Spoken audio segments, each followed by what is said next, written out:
When you see a beer called Märzen, you often think of Oktoberfest. But see if you can spot the one characteristic in this recipe that meant the brewery that made it could not call it a Märzen in Germany.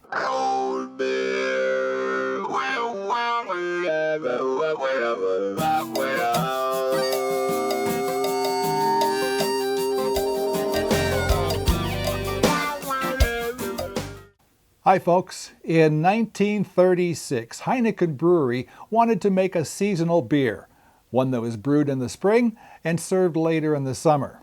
Sound familiar?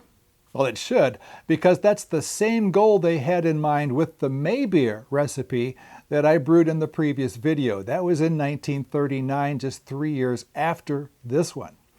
It should be noted, though, that both the 1936 Merzin and the 1939 May beer were failures. The recipe today, once again, comes from beer historian and owner of the blog Shut Up About Barclay Perkins, Ron Pattinson.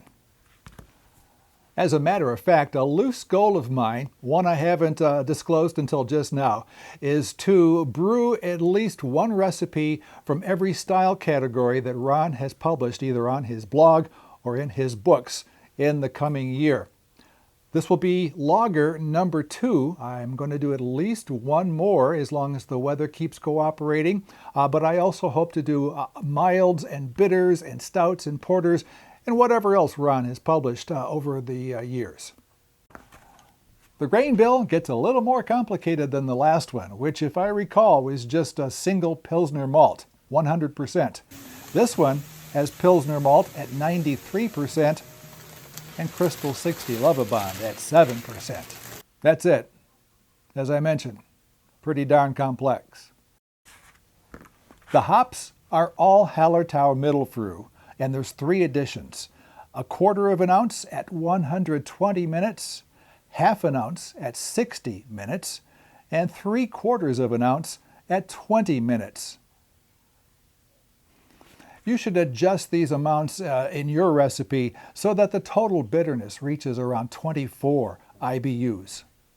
I did a 60-minute mash at 148 degrees Fahrenheit, and the boil was 120 minutes with just those 3 hop additions. In fairly non-typical, no-stress brewing fashion, I hit all my numbers throughout the whole process of the mash and boil, ending up with an original gravity of 1065. My final gravity after fermentation was complete was 1008, 1.008. Giving me an ABV of about 7.5%. And that is why this beer could not be accepted as a Märzen in Germany.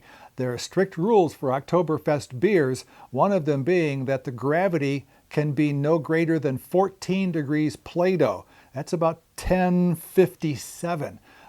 This beer coming in at 16 degrees Plato, which is 1065, exactly what I hit, makes it ineligible to be served in Germany as a Märzen during Oktoberfest.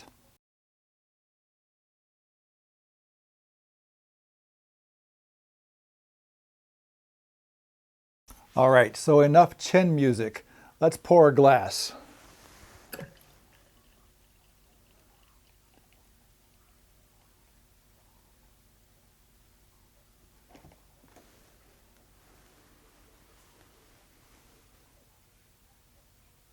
Looks good. Now, according to the BJCP guidelines, the overall impression of a Märzen is an elegant, malty German amber lager with a clean, rich, toasty, and bready malt flavor, restrained bitterness, and a dry finish that encourages another drink. The appearance should be deep reddish copper color, or an orange to a deep reddish copper color. I'd say I nailed that. The aroma is typically rich, bready, somewhat toasty with light bread crust notes.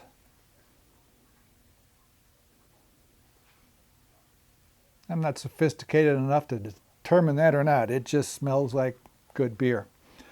The flavor, they say, has an initial malt flavor suggesting sweetness, but the finish is moderately dry to dry.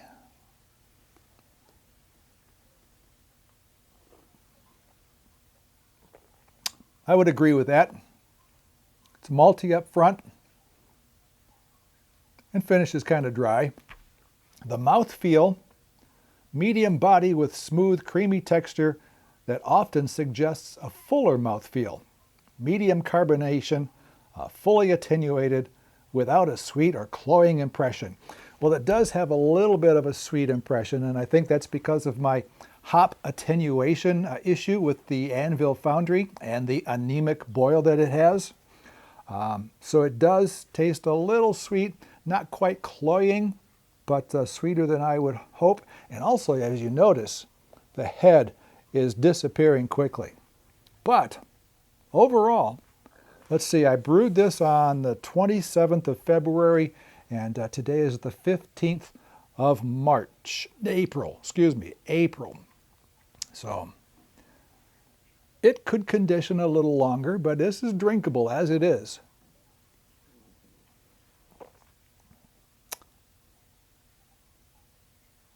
Nice.